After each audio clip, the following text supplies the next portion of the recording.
सध्या संपूर्ण देशात लोकशाही निवडणुकांचे वारे जोरदार वाहत असून नागरिकांमध्ये मतदानाविषयी जागृती व्हावी यासाठी शासनाच्या वतीने मतदार जनजागृतीसाठी विविध उपक्रम राबवण्यात येत आहेत.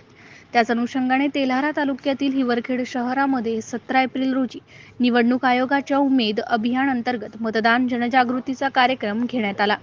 यावेळी सर्वप्रथम सावित्रीबाई फुले यांच्या प्रतिमेला पुष्पहार अर्पण करून अभिवादन करण्यात आले. यावेळी सर्वप्रथम सावित्रीबाई फुले यांच्या प्रतिमेला पुष्पहार अर्पण करून अभिवादन करण्यात आले.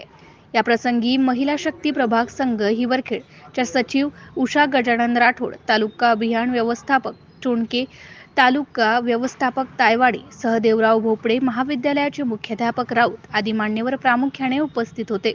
या निमित्ताने सहदेवराव भोपळे विद्यालय हिवरखेडच्या विद्यार्थ्यांनी सोनवाडी फाटा ते पूर्ण हिवरखेड शहरामधून सेंट्रल बँक शाखा हिवरखेड पर्यंत पायी मतदान जनजागृतीची रॅली काढली.